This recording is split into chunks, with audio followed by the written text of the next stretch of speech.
जो हो चुका उसकी परवाह करना बंद करो। कुछ नया सोचो, नया करो और आगे बढ़ो। जो हो चुका अगर उसी में उलझे रहोगे तो आपका आज खराब हो जाएगा। मेरी इस बात को आप हल्के में ना लें। आप इतने समझदार हैं कि आप मेरी इस बात को अच्छे से समझ सकते हैं।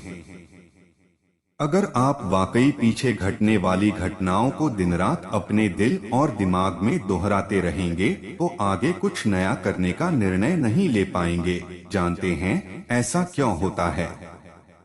ऐसा इसलिए होता है कि आपका दिमाग जब बुरी घटनाओं विचार से भरे होते हैं तो यह अच्छे और प्रेरक विचार पैदा नहीं कर पाते हैं और आप हर काम में असफल हो जाते हैं।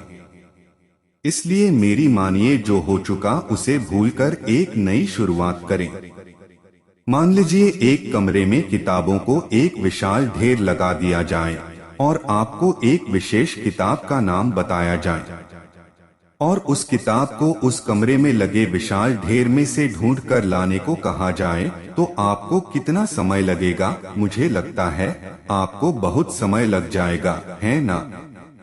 लेकिन उन्हीं किताबों को करीने से बुक सेल्फ में रख दिया जाए तो आपको उस विशेष नाम वाली किताब को ढूंढने में बहुत ही कम समय लगेगा। मेरी इस बात से आप सहमत हैं कि नहीं? मुझे लगता है आप सहमत हैं।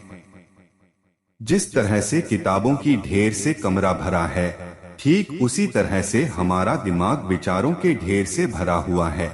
जब हम निराश और दुखी होते हैं तो सही विचार और सही फैसले को सामने लाने में हमारा दिमाग असफल हो जाता है और हमें उस निराशा और दुख से बाहर आने में बहुत समय लग जाता है और इस तरह समय की बर्बादी से हम हमेशा पीछे ही रह जाते हैं। अगर आप अपने विचारों के ढेर को करीने से बुक सेल्फ की तरह दिमाग में रखें तो किसी भी परेशानी में हमारा दिमाग सही विचार और फैसले सही समय पर हमारे सामने लाकर रख देगा। ऐसा करने का सिर्फ एक तरीका है, बस आप हर सुबह मेडिटेशन करना शुरू करो, क्योंकि मेडिटेशन में वह पावर है जो आपको अंदर से कुछ कर गुजरने की ताकत देती है। आपके दिमाग में चलने वाले उथल पुथल को शांत करती है और सही रास्ता दिखाती है और सही निर्णय लेने की क्षमता पैदा करती है। आपको जागना होगा और इस भ्रम को मिटाना होगा कि तुम कमजोर हो, तुम कभी न मरने वाला आत्मा हो, तत्व तुम्हारा सेवक है, तुम तत्व के सेवक नहीं हो। यदि आपकी परिस्थितियों पर अच्छी पकड़ है तो जहर उगलने वाला भी आपका कुछ नहीं बिगाड़ सकता। शिक्षा क्या है? क्या यह किताबों से मिलने वाली विद्या है?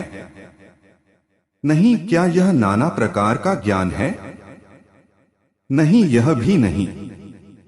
जिस संयम के द्वारा इच्छा शक्ति का प्रवाह और विकास वश में लाया जाता है और वह फलदायक होता है, वह शिक्षा कहलाती है। अगर आपने मेरी यह बात ठीक से सुनी तो आप वह बन सकते हैं जो बनने के बारे में सोचते हैं।